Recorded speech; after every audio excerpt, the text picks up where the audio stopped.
your favourite player of all time, the best moment of your career, the best bit of advice that any manager or coach has given you, and lastly, a five-a-side team of players who you've played with, so you can put yourself in there, so four other players who you don't need a goalkeeper.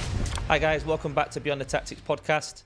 Hope you all enjoyed last week's episode with Neil Taylor. That's now on our YouTube and Instagram, so we'd really appreciate if you went over, subscribe, like, really appreciate that.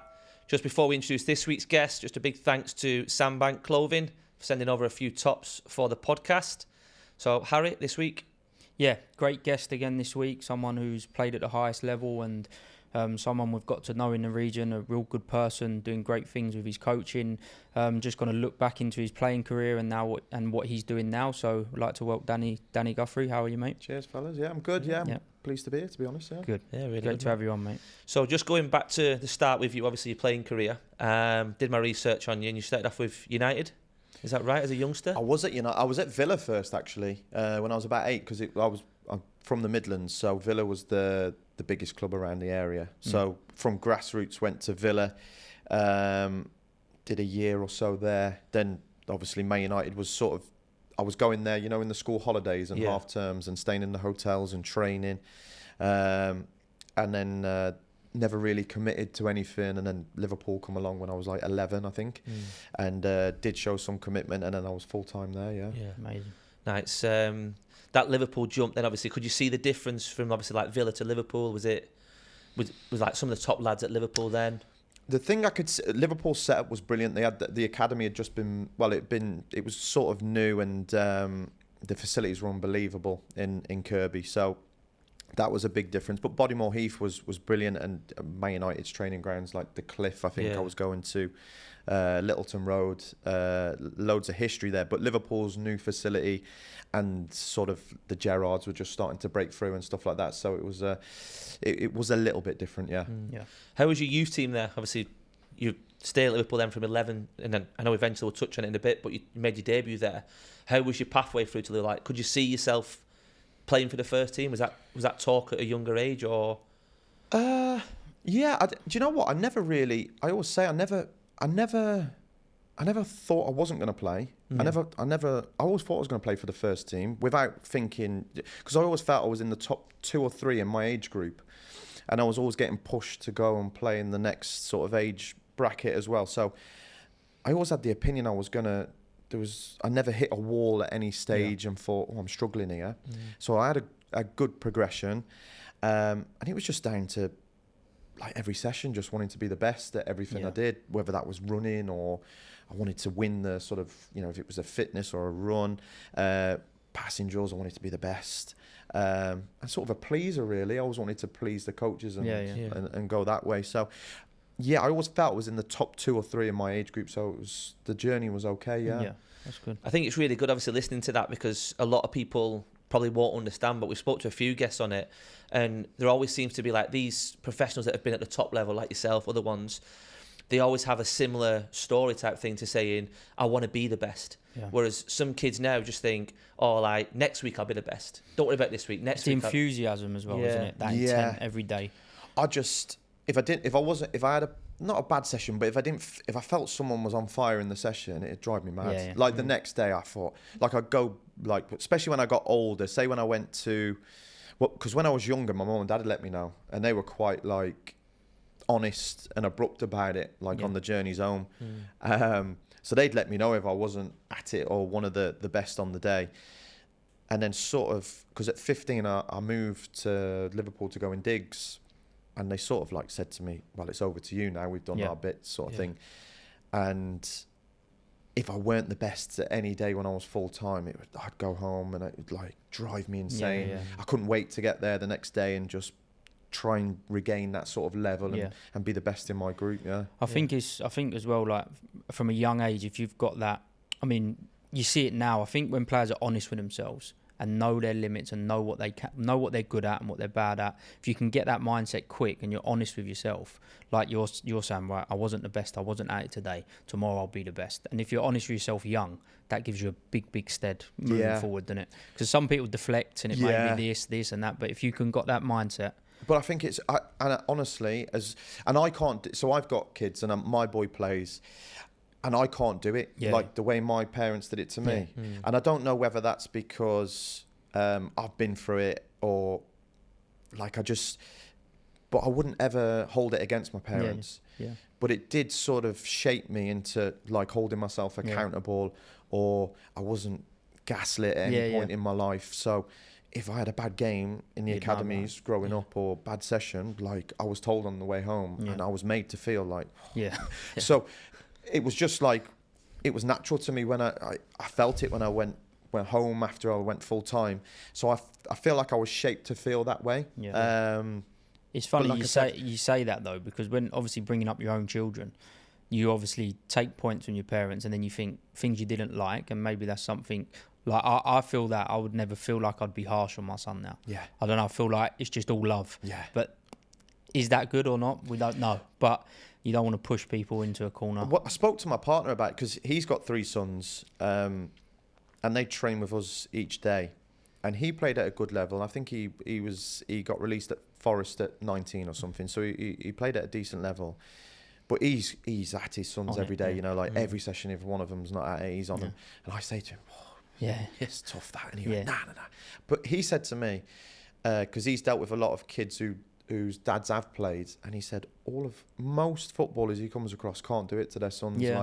Whether that's they know the pressures, or because I always feel whenever I get a chance to watch my lad and he does something, he's looking over for approval. A lot of kids do that, right? Because I used to do that, and if I didn't get the approval I wanted, it was like a dagger. So I don't want him to feel like that. But maybe that's not the right thing. Do you know what I mean? It's hard. Yeah, it's hard. You don't know what's you don't know what's right and what's wrong. Like some of the kids that I coach, they'll do something good. Looking over at dad, I'm like, don't look at your dad. He stood there, and I end up saying to some parents, like, don't be. We do the same, mate. To be fair, because like you said, it's a distraction for them, but also just an unnecessary pressure on the kids. Like it depends what look, because pressure's coming. If you're serious, you're under pressure anyway. It's coming, and do you start preparing them for that, or do you let them enjoy? Where's the cut off? Where's the age? That's what I'm always fighting with. The balance is so tough. I agree. Like that competitive edge, and like being brutally honest, but then also not taking away the enjoyment. So it's not a chore. By their 15, 16, it's like training again. And do you know what I think, honestly? Because I hear people say that, you know, the kid, because to be honest, kids out here train a lot, I think. I think, you know, the parents are really committed. You can see them go from one coach to another coach, and they do like 2 always or 3 extras. sessions. So they really are committed. And sometimes I hear people or coaches say, oh, you know, they're doing too much.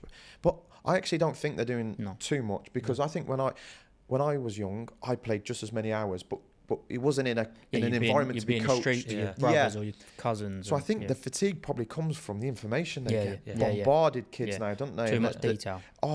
And you find yourself, you go, I'm giving him a lot here, and then he's going, you know, going somewhere else an hour later to get another coach. And I think that's the fatigue, the mental fatigue. The enjoyment of just being in the road with a ball and a goal, and you and your brother. Because you'd have played for hours the same as they do, but you weren't under like you know, an environment that's being coached all the time. 100%. And you'll probably see it now a little bit like, well, when we've coached as well, but parents give information, so then the kids don't know, do I listen to my dad or do I listen to my coach? And sometimes I have to say to parents, listen, please refrain from giving information. Like, encourage him, don't get me wrong, but when he's on the ball, don't start saying do this. I said, because he become robotic. He'll just listen to your voice. And it might contradict what you're asking. Which is the worst.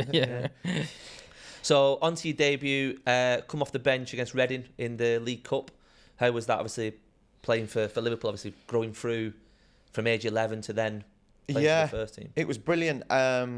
It was a cup game. I think we were cruising, so it was a nice time to come on. Got on the ball loads and did it. And I always say, there's any kids that ask or parents you speak to, it's sort of like you never really know until you do something, and you always think that you're good enough. But there was certain, I always remember going through the levels, there was always certain sort of milestones where I remember being an under 17. The next jump was the 19s, and going to play for the 19s, and I was like on the way thinking like it was different, and then sort of played, did well, passed that test. Next one was reserves, and reserves back then was half young players, half men who hadn't played. And then you play there, and you do well and you think, I was all right there, that was comfortable. And then you do the ultimate one and you come on and the circumstances are perfect. You know, you're at home against Reading and you're 3-0 up or whatever. But you do it and you think, oh, right, I was all right. Surprise yourself, yeah. Yeah, but it was sort of, you're always looking for the next thing then. And it's, okay, I've done that, but I need to have a start. And you never really take it in. So it was, them little milestones always felt was, I think I'm good, but when you do it, it's like, okay, I'm ready for the next one now. It was some start though. Your full debut was Galatasaray in the Champions League. Like that's away or home. Away, yeah. It was. I think it was this. I think we'd already qualified, so atmosphere. He'd done changes, but they needed a result, so it was lively. And again, it was sort of like, I think that might have been my first start, but and we'll get on to the manager in a bit, but sort of chucked me out on the left wing, and I'd always been a midfielder, and the fullback was gone.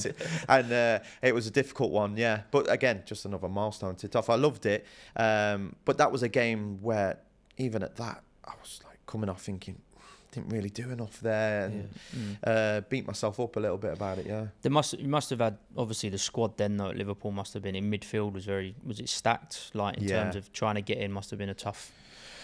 Yeah, and again, it's sort of, I remember that you get into, so Liverpool was a different setup because obviously the academy was sort of separate to first team, where Melwood was different to the academy, so you never really mingled with the first team players. So when you got asked to go, it was like daunting, and you'd turn up and you'd never really been around them. But they were brilliant, and then you sort of do 1 or 2 sessions, and you know the level, you know, it's fast, it's ferocious, you know, they're firing it into each other.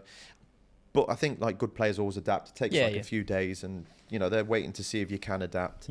And then you get to, like I got to a point where I'd made a few games and I'd trained with them for 6 months, and I started feeling like I could start impacting training a little bit, where, you know, you're on the edge of things at first, but I started like having moments in training where I thought, oh, wow. And then I wouldn't worry about, I'd be playing against Momo Sissoko or Alonso, whoever it was, and I'd feel like I could start competing. Now, obviously, it come to a point where I went on loan to Bolton. And they'd just been taken over by Sammy Lee, so it was sort of, he left Liverpool. He obviously knew me from Liverpool and brought me in, and I got a year there playing regularly in the Prem. And we played in Europe as well. So I've come back to Liverpool feeling like, and like there was interest in me. You're ready, Yeah, like I thought, right, next season I'll, like, you know. And I remember, so that I got pulled in. Liverpool got to the Champions League final. Not the Istanbul, the one after. 2006 one. And Bolton season finished, so he said to me, come in for a couple of weeks while we build up and help us in training. So it was brilliant. So like helped them and did that. And he pulled me and said, look, you've done brilliant. He said, I think I was 20, and he said, you've got a decision whether you want to play 10 games a year in the cups or go somewhere and be someone's made man, like, do you know what I mean? And I was like, oh. And he said, because I was looking at, listen, you know, Gerrard, Alonso, Mascherano had joined then, but that was the three. And I thought, I'm happy to just play behind them, and whenever. And he said, yeah, but look, I'm going to bring in this Brazilian kid. He said he's here, and I thought, Brazilian, but it ended up being Lucas Leiva. Top player. But at the time, I'd have gone.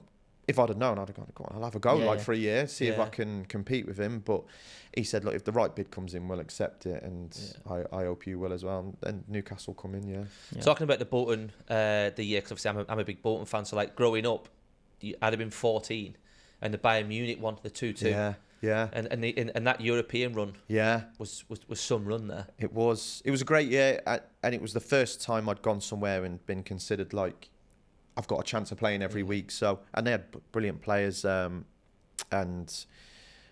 the league form that year, well, we was just trying to stay up, but the European. It was that transition from Sam Allardyce leaving to go to Newcastle, and then Sammy Lee had come in, and Sammy Lee was his assistant at the time, and he tried to totally change. He did. He tried to change it a lot, and he brought me in because it would suit, like they tried to play a little bit more, but they'd been under Allardyce for years, and they played a certain way and they were brilliant at it, and he just couldn't get everyone on board sort of to do it, and then when you don't get results, and then he brought Gary Megson in, come in, didn't he? Who was we went back to that, and that for me is like, so growing up in the academy, we're sort of we're mirroring the first team, and we play 2 in midfield, and you are box to box because that's what Gerrard does, and that's the mould of Liverpool. You go boom boom. So I remember turning up at Melwood to train with the first team. So I played in the reserves, and he'd had good reports, Benitez. So he said, "Obviously come up." So obviously I start training, and I'm just going, and he's looking at me going, "What are you doing like that?" And he's pulled me, and he's gone, "Where do you play?" And I've gone, "I've been playing midfield for the last hour, like." And he's gone, "That's not midfield like that." And he just said, if you want to play in this team, we play 2 there, and they don't move. Yeah. And I'd never, and he didn't have the time to. No, because it was I needed time to adjust, and he just didn't have the time to do it with me. He was, and you're young, you're energetic, and fearless, he just thought, sort of, So that was new, and then obviously always growing up, you've always got the ball, and even when I played for Liverpool the odd time, I was always in possession. And I went to Bolton, and we tried that, weren't good enough, and then we bring Megs in, and he's gone, nah. So I'm going to show. But I've never so obviously I know now, so I'm going to show, and I'm demanding the ball, and it's going there, but then the second ball's dropping, someone's you're picking 100 it yards up, away, and I'm miles away, and I'm thinking, what is this? So then I'm not going, and I'm competing, but it made me a really well-rounded player, and it opened me up to more teams and people and coaches. So the Newcastle move was $2.5 million. Kevin Keegan bought it, didn't he? Formed a good partnership with Nicky Butt that first year. Obviously, Joey Barton got injured. But how was it playing St James's Park, obviously, week in, week out? And you're 21, 22-year-old now, aren't you? Yeah. It was brilliant, and it started amazing. I think Keegan left just after the window closed. So we started really well. I think we went to Man U and drew first game, then won our next game. And then sort of the window closed. So we turn up to training on the Monday, and we were having a team huddle. Next minute, these 2 fellas come out the dressing room, and we didn't know who they were, but neither did the manager. The club had signed them on deadline day, and these 2 lads come up, and we're looking, thinking, who these? They've got the kit on and all that. So anyway, obviously he didn't let us know, but the gaffer at the time was sort of saying to his staff, "Who are these 2 like this?" One was a Uruguayan midfielder. I don't think he played. The other was a Spanish boy. He was not bad. His name was Cisco. He played up front. But I think he just went to the board after that day and just went, "Nah, I'm off." Because they've just gone behind his back of recruitment wise. And Chrissy Houghton took over for a little bit. But that was a brilliant squad. I was actually all for the move because massive club as well. Yeah, I'd had that conversation with Benitez. He made it clear. It was between Tottenham and Newcastle, but Newcastle just come in a bit harder. And I remember, because my personality, I don't really think about anything until it's there to do. I'm last minute. I know it's but I won't worry myself with anything until it's. And I remember. Buzzing, everyone's calling. And then I'm driving up the A1, and I'm thinking, what am I doing here? And I'm thinking, I'm leaving, I've been there 11 years, whatever. And I remember ringing my agent, and I was like, I don't know if I can do it. I don't know if I want to do it. And he's thinking, get up that road, you. And what happened was, so Struan started looking after me because Gerrard, he was Gerrard's agent, and Gerrard said, "Look, I want you to be looked after by him." So I said, "Yeah, whatever you say." So I'm going up the road, and I said, "I don't know if I can do it." So he got Gerrard to ring me and just said, "Look." Oh, nice. Yeah, he did. He said, "Look, go and be your own man." He said, "That's an unbelievable club." He said, "Build your own little CV, and then you never know." Liverpool, it's amazing one day. Touch, it was brilliant. Yeah, and he just. Did you form a partnership with him at Liverpool as well with Gerrard? He was brilliant. Honestly, I always say it. And as I got older, I dropped down the levels. But the bigger the player, the bigger the name, I always found them to be the best people. Honestly. So humble. And, from that group there, that they were the best people I ever met in terms of looking after young lads, wanting to help, giving lifts. And the further you went down, you just felt there wasn't as many as them people. Mad. Dean Parrott said that, didn't he, on the episode? He said, like, when he went into Spurs at like 15, 16, the first team lads welcomed him, but when he went to League One, League Two, they didn't want to know. Like, they just got big time. And honestly, and I can't give you a better example than him. Yeah, like to me, he's the best I've ever seen, and but was the most help. Yeah, and it was like, it's amazing that. It's unbelievable, isn't it? Yeah, it is amazing. Relegated that season, weren't they, Newcastle? How did that like atmosphere go around the club? Because obviously such a big club, getting dropped down to the Championship. It was the squad was rich. So I was watching Spurs this year and like how they find themselves in that. So when you look at the squad and the players and the size of the club, but having lived through that situation with Newcastle with unbelievable players, I think it was sort of, you can get one or two wrong characters and that, but we were changing manager every few months, so obviously just not settled. Yeah, Keegan leaves, then there's a caretaker. Joe Kinnear comes in out of nowhere, then Houghton comes back in. Then we finish with Shearer and Dowie, and it's sort of, there's a change every few months. So their ideas are and it's only little changes. You know, they're not major changes. But with anyone, it affects the stability. And then once you lose a few, and to be Newcastle's a great place to play, and when it's going well, it's unbelievable. But when it's not, it's tough because they're on you straight away, and you have a few bad results, and you sort of find yourself like every game. You look at the fixture, every game looks tough, a mountain, no matter who you're playing. And the hardest ones we're playing at home against teams that sort of you should beat. Yeah. Well, in their eyes, they're like 20 minutes gone. One up. Oh, sideways. But against the big ones, it was they still drive like, you. It's still like that now, though. Isn't it? Like when we were speaking, when obviously Barca went there, you think get through the first 20 minutes, and you go and get a result at St James's. If you don't, you can get hurt because the fans just like are so passionate, and then at 20 minutes comes and it's not 1-0, and it's like you're not had a lot of joy. I think they can get on it. Yeah, you do, and it was difficult, but we kept I think we only lost 2 or 3 players during the summer, so going into the Championship, we were like overpowered. It was, but we kept most squad, and we started. Obviously, I think we played at home, won a couple, and then we went to Scunny. We went to Scunthorpe away. And bear in mind, the English lads sort of know the pyramid and that, but we've got like some French fellas and Spanish lads, and we turn up at Scunny, and it's Tuesday night as well, and it's freezing, and the change, and we get turned over 2-1, and we get absolutely battered by the fans and by like the local press and that, and we sort of we had Kev Nolan, who was unbelievable lad, and I was with him at Bolton as well, and he come in and he was brilliant. He just pulled us in and just sort of made it. We sort of shut out all the local press because they were on us, everything because of the relegation and that. And from there we sort of just went on and home games we were 2-0 up. Every time we played, it was just the away ones where you had to be on it. The thing is, like, teams going to St James's in the Championship, like some of them teams, they've already lost before they've got off the bus because they're like, we're not used to like. They were overawed most of the weeks. So the home games took care of themselves. It was just making sure we were at it away from home, really. So then back in the Prem, how did that like feel? Like, obviously, because the club back to where they belong again. Was you playing much in and around that that time? No, that I struggled that year. I got injured in pre-season. I remember because I did really well. I played most of the games in the Champ, and we did well. And I was still a young player at the time. But that third season at Newcastle was a struggle for me. I got injured in pre-season, then really struggled to get a run of games and get in front of people.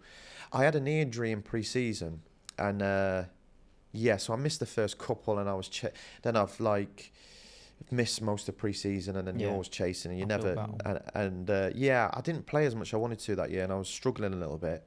And we brought Alan Pardew in, and he was really honest with me, and he said, "You need to be." He was really honest, and I appreciate it now as I'm older. And he said,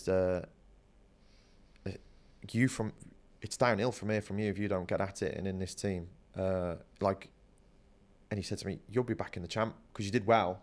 and people will start saying, that's your level. Yeah. And I was like, because that's the first time in my career someone had questioned me, sort of, because it had all been like that. Yeah. And he said, no, you'll be in the champ. He said, like, if you do well in the champ and you come up here and you don't get a game, people are saying, well, no one in the Prem's going to buy you. And it was, that's the first time I've heard that. And the first time someone's questioned me, and the first time someone said, you probably won't play in the Prem if you're not careful. And I was like, wow. So it was long. So I got at it and got as many games as I could. But yeah, that was probably the one season at Newcastle where I struggled, yeah. Do you think he was doing that to just get a reaction out of you? Like, he obviously knew you were capable. It was just... Yeah, he said, I like you. He said to me... Were you that character who maybe needed that, or was it sort of like to get you going? Yeah, because I was probably feeling a little bit sorry for myself. And I was probably at a point in my career where I was sulking a little bit probably, and looking at the players in front of me thinking, well, I think I can do better. Yeah. But they were playing well and the team was doing okay, so that's part and parcel. But I was probably... It did me a favour, because then it worried me.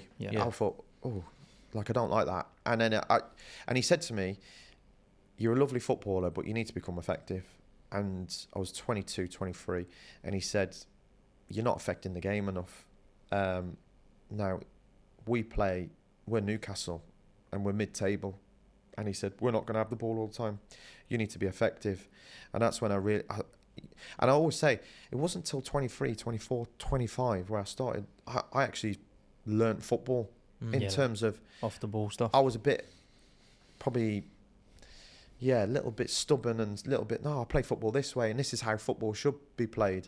Yeah, it does if you're in the right team and with the right players. That's probably like the Liverpool upbringing though as well. Like obviously coming from there where you're going to have a lot of possession and then it's just like learning a different style of play, innit? Yeah, because... And then I started enjoying the other side of the game. I started enjoying winning second balls and I started liking interceptions, and then I started getting obsessed with them sort of numbers and stats as much as passes and stuff like that. So it did give me a kick up the arse, and it made me a more well-rounded player, Yeah. So then that move to Reading come about in 2012. Was that just you wanting to a different challenge and just seeing... Again... So that was game time. So the next season after that one was my last year, my contract, and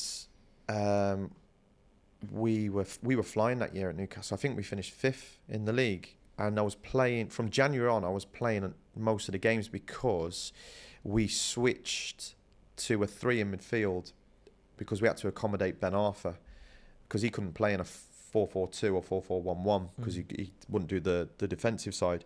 But he was unbelievable, so we had to find a way. And we brought Cisse in, and we had Demba Ba. So we had a front 3 of them, really. So we needed an extra one in midfield. But if it was 2, it would always be Kabai and Tiote, who were brilliant. So before January, I was sort of in and out. But then from January, we sort of brought Cisse in, and he went with a 4-3-3. So then I was playing, and we were flying. But January, I'd already started speaking to other clubs, and Villa had come in the January and said to me, have you hold out, we'll take you on a free. And then I started kicking on. So Newcastle were coming to me then, it was Pardew still, and they were trying to offer me a deal, and I was sort of holding out, and Villa was saying to me, just hold off, don't sign anything. So then I was getting close to the end of the season, and again, Pardew pulled me in and he said, look, I really want you to stay. And he said, I don't know if we're going to stay with her, because if we lose one of the 3, I'll go back to a 4-4-1-1. And he said, I'll be honest with you, if it's a 2, it's always Kabai and Tiote, but you're right behind them. And I appreciate that, because if he'd have said to me, you'll play and we're staying with this, I'd have signed. Yeah. I'd have probably on less money as well. But because he said that, Villa was saying to me, no, come in, we're going to play a 3 because we need to be a bit more secure and you'll play with us. Yeah. So I was like, no, I'll stay. So I didn't sign. And last day, Villa lose last game of the season, then McLeish gets the bullet. Yeah. So he was the one who wanted to sign me. So then the Villa deal's off.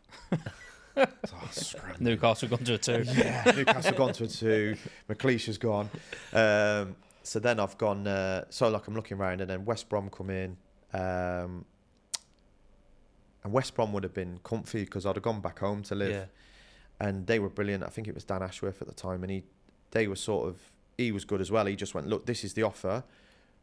The way we do it is we've got this offer and it goes to you. If you don't want it, it goes to him. And we've got 3 options and it'll be 1, 2, 3. If you don't say, this is how we work, there's no negotiation. It's a bonus for your points at the end of the season. So I was like, all right, yeah, fine. Like, but then Reading get promoted, but they've been took over by this Russian fella as well. So they come in and just blew everyone out of the water because they got promoted through the playoffs. Yeah. Mm-hmm. So it was sort of last minute for them. And I was here on holiday, and the manager and the sporting director at the time flew out and just made a beeline for me. And Who was the manager? Yeah. Brian McDermott was the manager. And him and the director flew out and sort of give me no choice, really. You know, like made a big effort, so went to them. Yeah. No. How was your time at Reading? Because like obviously you're going from like Newcastle, but like did Reading have an objective to like really kick on? Because they did quite well in the end, didn't they? Yeah, it was tough. That was a tough transition because again we'd sort of that year Newcastle had become a good team and we had good players, and my job was really simple. Like we had 3 midfielders. Kabayi was the one probably with the extra little bit of quality. Tiote was unbelievable off the ball, and then sort of I just knit it a little bit together. But our job was just to get it to Ben Arthur and the other 2 in front of us, and they'd go and do what they have to do. And then Reading was a group of lads who had all sort of been together, like mostly championship players, and did really well to get up and played a certain way that they had to get up. And then again, me trying to transition from doing that to that took a little bit of time, and it was we started really well, but again, it was just lack of quality, and Prem's unforgiving, like really unforgiving. Did they sign many players when they went up? I know they had a few Irish boys like Stephen Hunt, Noel Hunt. Noel Hunt was there, yeah. They had a good squad, really good players, honestly. Yeah. But the big signing, we signed a big Russian lad who was on loan at Fulham called Pogrebniak. Yeah. Oh yeah. And they signed, and he come in on big down. He was a big unit, and he did well, to be fair. But no, didn't have enough. We didn't have enough. No. Yeah. It's like you're saying now, like you see these teams moving up, like the 3 that have gone up this time. You're going to have to spend money if you want to stay up in that league. Because if you look at it this year, I know that the teams that went up did okay, but 90% of the time, the teams that go up come straight back down. Jump's massive. I think the jump is absolutely massive. And as I got older, I seen the difference. And it was sort of, you do get punished. You one chance, one goal, where the champ you'll get away with 1 or 2. But the difference in physicality, like monsters, just run all over you, can play. I think the biggest problem, because if you're off the ball, you're going to run, and you can only run so much. And we see it now when we play. I was watching the Champions League final, and I think Arsenal have done brilliant, but you can't defend the edge of your box for 90 minutes can't. Because it's too much quality. It's too much quality, but you know what? It might not even be. It's going to be a penalty. It's going to be a ricochet. It only takes one bad bounce or something like that. Yeah. And I was playing in the team that were doing that, and you could do really well, and you'd be so disciplined and you'd work, but it's just that one moment of quality. It takes a different mindset to engage in that as well, doesn't it? Be that team, because you got to have that. Like it's a slog. The years that season's just going to be a slog of you defending deep against a lot of quality. You know you're always up against it. To have that mindset to be like, right, we're being. It's all mindset is, because I always say to the kids now that we coach, and they're all like, so when we do a possession, you know what kids are like, they sort of stand still, stand in the same spot. So I always say to them, every kid and every player wants to play in teams that have the ball, and we always want to be on the ball. But I always think it's to be in a team or play and always be on the ball. It's hard work because you're always moving and creating angles. It's just, you probably run as much as you do off the ball when you don't. But mentally, you're like, I enjoy this because got a chance of being on the ball, or I'm on the ball. But the other side is it's horrible when you haven't got it. And mentally, I think that block. Yeah. But for kids, it's making them understand, no, when you've got the ball doesn't mean you stand still. Like, you're constantly moving. Yeah. Like Man City's players always. They'll always be moving. Their stats will be just as big as anyone. Yeah. Well, I think there was a stat this year, like I think City played against somebody and the players covered more distance than the opposition because they just went into a 4-5-1, into a low block. The City players are trying to like open up that block. Yeah. And then when they lose the ball, they're just reaction just to go and press. Yeah. So then the distance that they cover is so much more. But them ones in the block will be thinking, oh, I've run all day. Oh, I'm so tired. This is horrible. Just not touched the ball for like half an hour. It's just that, innit? And you think, and that's I'm always trying to give that message. Kids know it's hard work trying to keep the ball. We saying it to our boys this year. Like, even though we have the ball loads, there's probably each of you are going to touch the ball 2 minutes. Yeah. So what are you like for the other 88 or the 87? Because that's the most important. Because that's what people are looking at. You're going to touch it for 2 minutes in a game. The other 87, 88, what are you about? Yeah. And that's where people get wrong. We sort of said to them, like, you can be the best team on the ball, but if you're one of the worst team off it, you've got no chance, have you? No chance.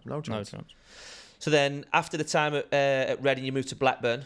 How was obviously moving back up north again into Blackburn? I went to, do you know, just before that, I went to Fulham.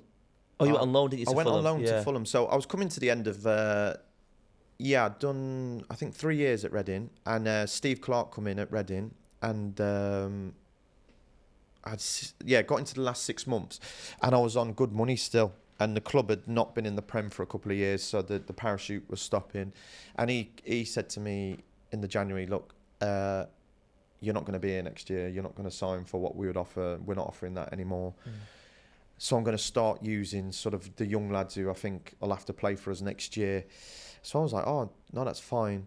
I didn't find anything in the January. So I was sort of training. I was doing it properly. And he was good as gold. And then he'd play me every now and then, though, which kept me sort of all right. And then the loan window closes in March, I think. And Fulham just come in on the last day and I shot down there. And that was, I loved it. I was only there for a couple of months and good squad. Good place to play football. It was lovely, and I loved it and did really well.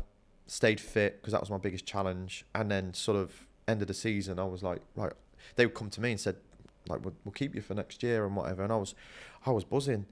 Who was the gaffer there? Kit Simons. Right. But they had good players like McCormack was there, Big Matt Smith. They had young players like Dembele, Roberts. So they had some really good players. And I thought, I'll have a bit of that. And I just regret sort of, I left it. So I'd sort of changed agents, which I shouldn't have. And these are little things that you always think, well, look back. And I left it in his hands over the summer, went on holiday.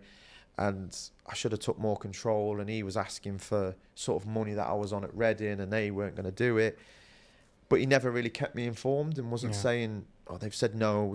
And he was just like adamant. And then all of a sudden it's going on and on through the summer. And I'm thinking, she's going to get this deal over the month. But not telling me, no, they're saying they'll only... Because I'd have probably took it. Just agreed. Yeah. And I should have took more control and then sort of went to Blackburn at the back end of the summer, which was brilliant. And I had a couple of years there. I loved it as well. Yeah. And then I read a stat. Well, you have to tell me how true it is, but after leaving Blackburn, you turned down a few clubs because you wanted to play abroad. Had you always had that admiration to play abroad? Yeah. And a couple of things, really, because at that stage, I was 31 and I was being offered like 2 years at places, which takes me to 33. I'd already felt like my body was starting to really struggle. And I was breaking down every couple of months with little soft tissue injuries. And I was like, it was a bit of a worry. And my kids were still young. And I thought, if I sign 2 years here somewhere, it takes me 33. I'm going to struggle after that to really find something abroad. So I did. And I was talking to clubs in Asia and America, but the windows were like near Christmas. So I was going to have to not do anything for a couple of months. And I took that chance. And I went to Indonesia, not knowing anything. Like, I was just buzzing to go and play abroad, to be fair. And I thought, I've only got a few years left. And I feel like I probably can't play at that level anymore because I can't stay fit long enough and I can't really make the impact I want to. So I'll go out here. And I did about 18 months out there and it was unbelievable. And I turned up and... No expectation. No, nothing. And looked at, obviously, facilities and organisation was miles off what I was used to. But I brought into it. But the stadiums and the crowds was like, blew me away. Yeah.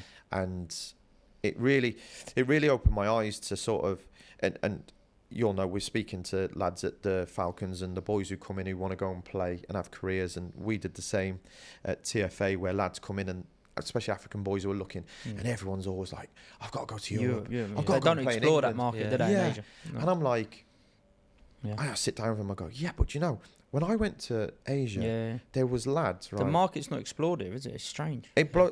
Even me, I was so like tunnel, like, Europe's the best in the Premier, and there's this whole thing, and I go over there and there's superstars over there, and I go in the malls and they're big posters of them, they're sponsored up, their Instagrams are flying, and I think there's Spanish lads out there, there's Brazilians, and there's superstars, and I thought, how don't we know about this part? 50,000 every week.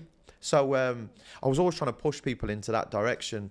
But, you know, it's like Europe. It's funny you say that, because it's probably been the year that I've noticed that, like Malaysia and places like that, they're absolutely kicking off, paying brilliant money to boys. It's a good platform. But, like you said, I think for the young mind and the young players, it's just Europe, that tunnel vision. They don't see these other places, and especially them parts of the world, like you're saying. They are, like, football's big everywhere. Yeah. So it's just not just in Europe, it's because of the TV rights and stuff. Maybe that's a problem. But like football here now, we see it at the top level. It's getting bigger and bigger. Qatar, Saudi, now Malaysia, where you've been in Indonesia. There's so many big clubs and big opportunities. So I did Indonesia and Malaysia, and honestly, I would, if I could have done another year or two out there, I would have. It was just because my kids needed to go into school, so I needed to get them back. But honestly, in terms of fan bases and passion and playing in front of really good crowds, I think it's unbelievable. Plus, you get paid well, you get your accommodation, and for these lads, listen, you never want to say someone you can't do something, but Europe or them leagues, it's a golden ticket. It's a lottery. You got a million. There's a team in Malaysia this year. They've got a few English lads. I don't know what team it is, but they've got a few English lads, and they've been in that Asia Champions League, and they've smashed it. I'll have a look. But there's a team in Malaysia called Johor, right? That's the one. And I went over there, and it's owned by the Prince.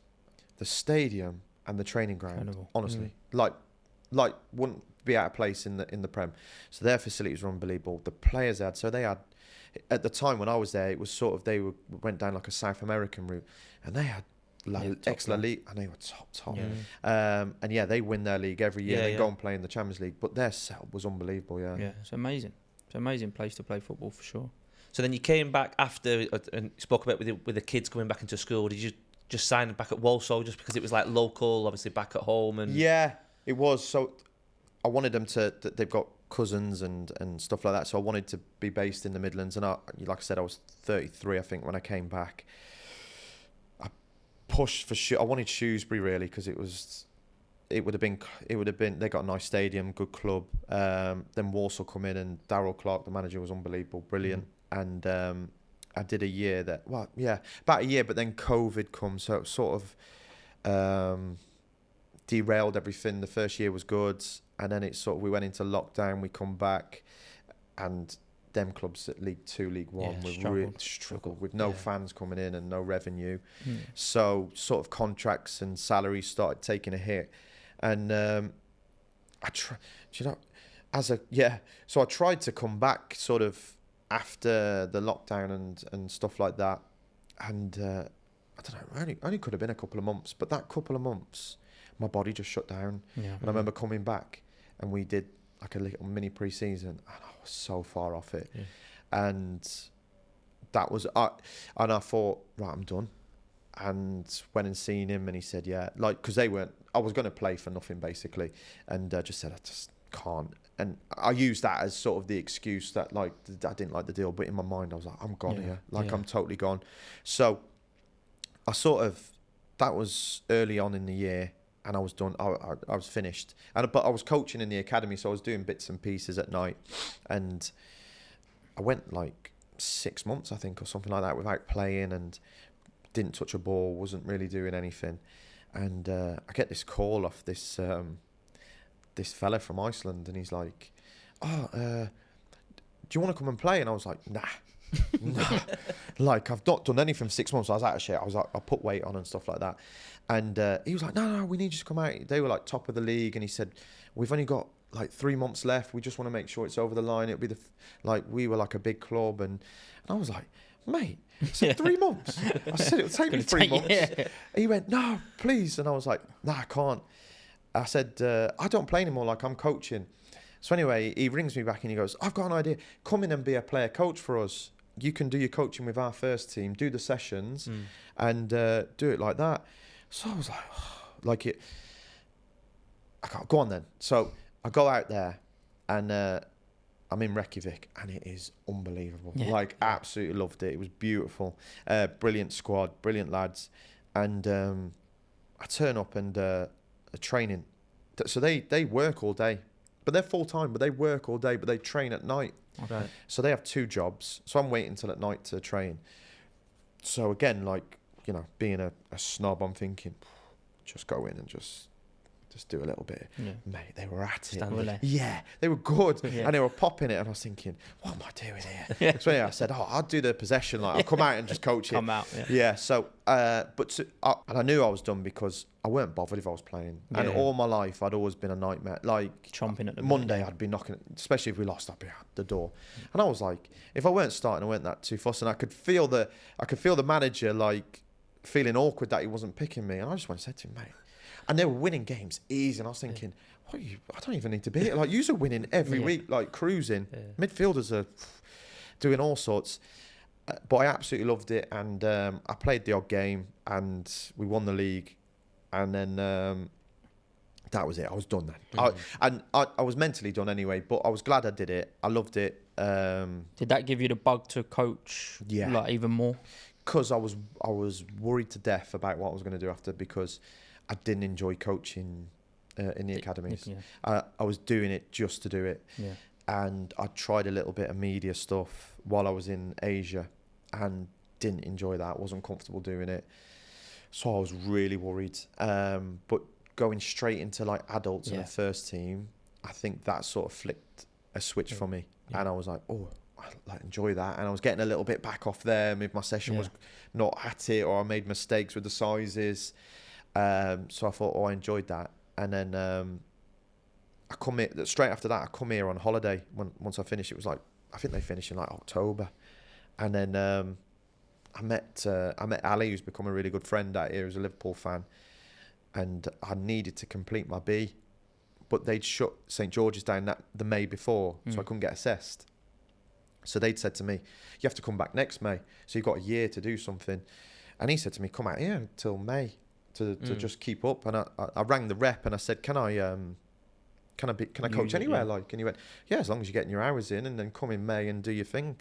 But I went back in May, but I've never been back to the UK since. That was like 6 years ago. I was going to ask you about that, like the transition over here now. Like, talk us through a bit of some of the stuff that you've done here, obviously with TFA, and then what you're sort of doing now. Yeah, again, I was a little bit lucky where, so Ali offered me to come in and do some stuff with the academy, but he had an older group that were playing in the sort of amateur league. Yeah. So it was sort of like I was coaching adults basically, but the third division was just starting. They had just done that year, and TFA felt like they had to go in the next year, and then it becomes sort of like a full professional sort of setup. And it was just good timing for me. And he said, look, I'd rather you go and do it than me. So we'll start recruiting and bringing lads in, and like you'll be like a head coach. And again, that, because I was looking and I enjoyed doing that, but the odd time I'd have to go to the academy and do an academy session, I was like, not sure if I like it. Like, the group is a bit up and down, and I can't get these to do. And because I'd done the badges and stuff like that, you're coaching good players all the time and in the academies. So then I'm really watering sessions down to the point where I'm not even enjoying it. Yeah. And to the point where I weren't good enough to do it, because I take for granted things that these kids don't know, like taking it on the back foot. Like, I don't even think about it. Like, you just do it, and I think, oh, he doesn't even know that. And I'm really stripping it all back, where I weren't good enough to do it. Like, I hadn't gone through that stage of development as a coach. And I thought, I don't know if I can do it because it's really, really basic. But that's an unbelievable skill for a coach to have. Yeah. The coaches that do it are unbelievable. So going to do the first team kept me involved. And just as the years went on, just started enjoying and then started filtering down the age groups and started enjoying it each time I dropped down a little bit. But we said it when we played against you in the first year, obviously. When we won the league, we always said that the game against you boys, especially when we was at Alawir, I think. It was 5-4 one. It was like a last minute. No, that was the first one. The one at Alawir, I think, was maybe 1-0. Yeah. And yeah, definitely our toughest fixture that year in terms of how yous was set up. I think we were probably two of the teams that tried to play and do it. Yeah, a bit definitely. Different. We try and look, coming up against you lads was obviously the hardest challenge. Because you had good players, you were in good form, you were winning, played really good football. So that I really enjoyed because it was sort of, I enjoyed the part of it where, well, I've got to think about this now. Yeah, a little bit more, different. Because if I go toe to toe, we're going to get run all over and battered. So it was trying to find, and I enjoyed sort of the video stuff and helping the lads and sort of coming up with a plan. I enjoyed that, and there wasn't many games like that. No, we really struggled that game. We really struggled. I think it was only you and probably Precision that we'd do like really different, something different. Where the other games you'd say you'd want them to dominate and play, where you'd have to explain to them probably gonna have to do something different and not have the ball. So I enjoyed that. It was good, and that experience of doing all that was brilliant. And again, it was new to me, and it's like you said, it's not being a head coach is brilliant, but it takes over your life. 24/7. You become obsessed, and then it's sort of you've got all your players that you're trying to look after and your staff. Then you're answering upstairs, and then you've got to deal with that. I think one thing it does help with as well, it makes you understand the region quick, don't it? Like you start understanding the FA, you start understanding how people work. It makes you understand the region really, really quick. With people, I think, come here and they struggle with a little bit because they expect it to be like, oh, there's money. I think it makes you understand that quick, which is good. No, brilliant. And I had a really good assistant, Fuad, who's been here a long time and obviously speaks Arabic. And the first few weeks, I was wasting a lot of energy on referees and stuff like that. And I was pointless. And he just said to me, look, you're not going to enjoy it. He said, let me deal with them and I'll speak to him in Arabic. I was going, go on then. Yeah, perfect. Yeah. Because I honestly, and like you said, again, it's just being in the region, you understand what they deem as a foul is not what, and it's you can drive yourself insane. Yeah, you can for sure. But now you've got your own academy. You've started up that. There's a few of you in there. There's two of you, two others with you. Yeah. So again, it's sort of. I think when you go into that world of coaching and head coach, I think it's amazing. And we said off it, I'd struggle to say no, but at the same time, I would struggle to say yes. It'd be a really difficult decision because, to me, that's the ultimate in football because it's you've got something at the weekend to go and play for. You're building up something, and ultimately you're in a pressured environment where you've got to get results. Where all my life it's always been that. Yeah. You're playing for a reason, and you're under pressure to do something, whether it was either play well and win or now coach well and win. So to me, that's the ultimate. But you can spend a lot of time out of work if you go down that route, and if you're prepared to do that, then fair play. But so once I come out of TFA, it was sort of I bounced around a little bit and couldn't find something to fulfill like what I want, what I needed really, and then I started doing my own sort of privates and building up sort of some good players and building up a client base, and then sort of was at a point where do I take it sort of next level, and I was sort of looking for partners here and spoke to a few people, and it's difficult in the private coaching world because everyone's a little bit precious about their players or thingy, and maybe I'm stupid, but I've got kids, loads of kids, and if kids go and train anywhere else or with other coaches, I do not care. Yeah, I just say to them, go. And if they sometimes they come to my session with a different someone else, I don't care because I believe in my own. Like if you go and you come here, I think you'll probably stay. But if not, I'm not going to force you to stay. And also, if that person works better for you, then that's better for you. I'm not going to be your cup of tea, do you know what I mean? So but here it's so precious, So everyone was a bit, and then you get this, and I was thinking, oh my God, what am I doing in this world? Like, because it's mad. So, when they start undercutting, you're saying he charges that. When you charge that, well, I'm just going to go there. Well, that's fine, you go. Honestly, some parents would come to me and. The kid would say, "Oh, can we have a picture?" And the parents say, "Oh no, you can't have a picture because I don't want coach knowing you're here." And I'm like, "What? Really?" No, miles off that. So anyway, this I got to a point where I was sort of doing one-to-ones and smaller groups, and I sort of knew I needed to expand and sort of have bigger groups and then possibly teams in the future if I wanted to sort of maximise everything. Yeah. And I got speaking to Nick, who's my partner here, Nick Hawkins, and he's built an academy in Nottingham called FDNA. And they've absolutely smashed it back home and sort of based in that Nottingham area, and they've pushed kids to teams in the Midlands. I think they've done over 70 now. I think he's got like 400 kids back home. So he was in a position where he's got that to where he wants it. Can he come out here and do it? But he wants someone on the ground. And I was like, well, come over. We sort of did a week where he come over and we give everyone sort of a free session just to introduce and see if people bought into it really. They did, and then he sort of moved over 3 months ago, and we've just sort of got a philosophy where we will only have the 6 to 8 players per coach. And it's only because the idea is for us to sort of have sort of like a cages mentality in the training where it's sort of 1-to-1s, 2v1s, 2v2s.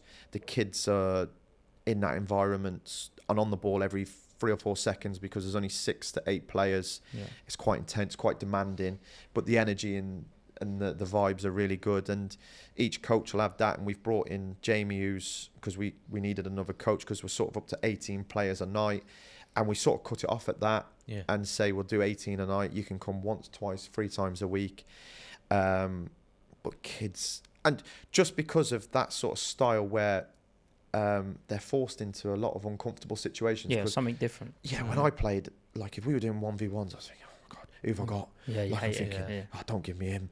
And it's always that, like that dread, but you force them into it and you see people just fly. And even the ones that really struggle, it's repetition, isn't it? We do 3 give you the later, tools. they end up dominating the ones that struggle. Getting comfortable and you find out, and I really believe they sort of start learning how to use body, how to use arms, because in that battle, if someone's quicker or got a little bit more than you, your arms and your body's going to be your biggest weapon. So really good for them. And we're building it, and we're considering sort of September going into sort of leagues as well. And because I think we're sort of private, so all the kids play for different academies. They come to us on the days they're not training.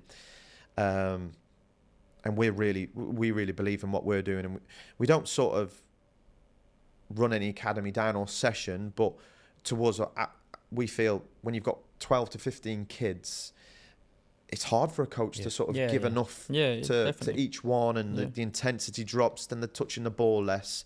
So our thing is, look, there's only 6 to 8 of you, you're on the ball, you'll be working for an hour, really intense, and you'll fly. But I think we do have to have a proof of concept where, right, that's all right. Does it translate into... Can we go and win with this? Into games and stuff. So and then when they play the games, you can say, lads, we didn't do this well. We're going to work on this week. We did this really well, but we're going to continue to work on it. And the other... So what we did really well was we sort of... Our go-to session of where they do their sort of 1v1s is called a me session because it's focused on the individual's development. But we also, there's a lot of elements outside of that for the team as well. So we call it a we session where it becomes like part of the team, and then we'll sort of focus on the, the possessions, passing drills, and look at sort of restarts for them, goal kicks, and just try and make them really complete. And then again, that's sort of leading into September because again, I feel that we have to have, it's all right, we're saying, step, come and join us, but the next step is, do we take this and and then go when you start winning games in the leagues, you get more kids that start to come to you. And it's a knock on, it's an organic growth. But the biggest, like I said, I was, and again, no matter, I'm very, very humble. So my career, some people say, oh, that's a really good career. To me, it's okay. For me, it was okay. I look and think, oh, I wish I could have done more, or wish I could have gone another level. But to some, that's really good. To some, you look at, compared to others, that's just mediocre. Like, depends where you put yourself. But because I have played, that doesn't make me like.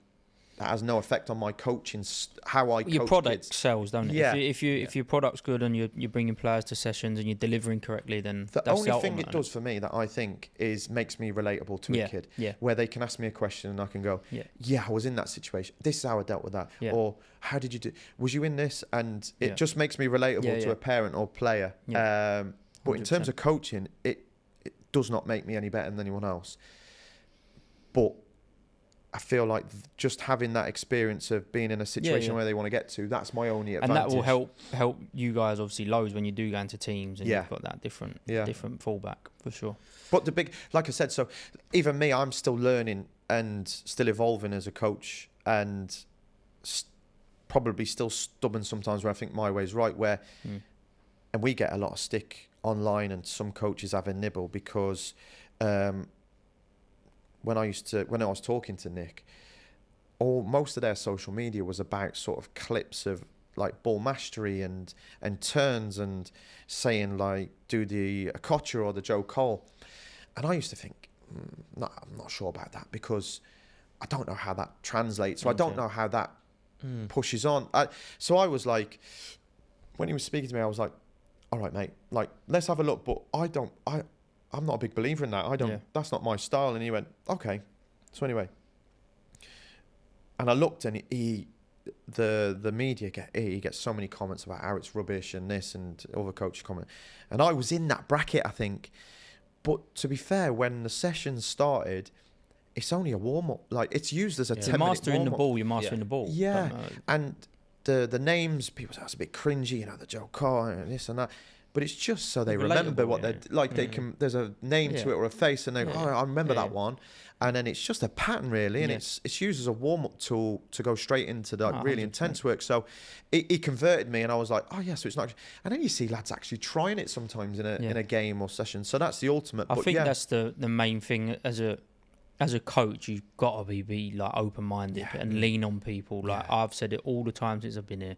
Like you're only as good as your staff and your players, and if it means Matt puts on a session and then Brandon needs to come in for energy or whatever, like everyone's good at what they excel in, and you've got to be open-minded to be open to it, to lean on people and where you're struggling. I think that's for us at this level, and even at the top level. I think if one day you ever get there, I always think I look at managers and coaches and I think you've got to be so adaptable. Yeah. I see people die on the hill from the way they want to play, and they'll go to certain grounds against certain teams and try and do something. You think, like, you're killing yourself. And and one thing I really rate Arteta about is because the last 2 years he really evolved that team into completely changed. The first couple of years, like you could see, he was sort of come away from City and Pep, and he sort of trying to replicate that a little bit. And he's looked at that and gone, I don't know if we can compete with them doing that. And he actually said, didn't he? I think the other day in an interview, he said, like, what PSG have done, we will try and be that. Yeah. So he's obviously thinking, now I might have to flip it, and we might have to go and be a bit more braver. And because if you was him now, you'd look at it and gone, like, we can dominate teams, like, because we're good side, and we physically we're really good, and we can run, and we're powerful. But he might look at that now and go, might need to drop something in there that changes it a little bit. Pep's lead, like City, who knows what's going to happen there? Liverpool are a transition. He might bring a little bit of that, and I think the best managers, the best coaches are always looking and sort of changing stuff. 100%. Even Pep, when he went and brought Haaland.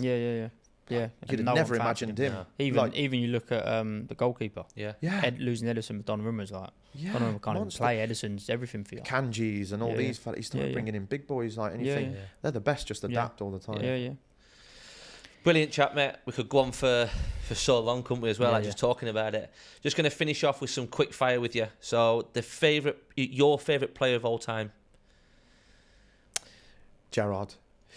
Gerrard, just because I've never seen anyone tick every box sort of most complete player. And I know people have preferences in the Scholes, Lampard, Gerrard, but playing against them all,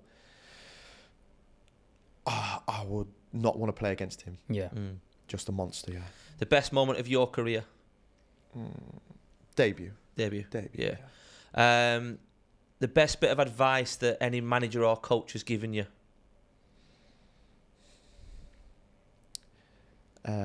Find out what you're good at and do that.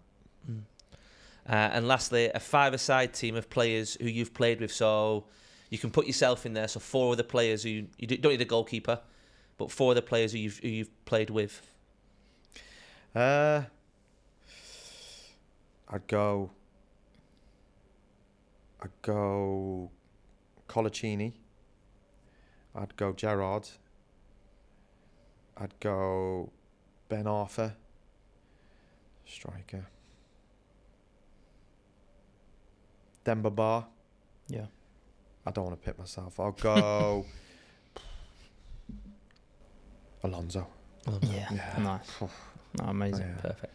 Guys, another brilliant episode there. Danny Guthrie talking through his career. Yeah, no, look, Dan, great to have you on. Obviously, got to know you since I've been here and always been a help and someone to lean on. So, yeah, wish you all the best in what you're doing now with your academy, and hopefully a successful future here for you and your family. Cheers, fellas. Thanks for coming on, man. Thank you.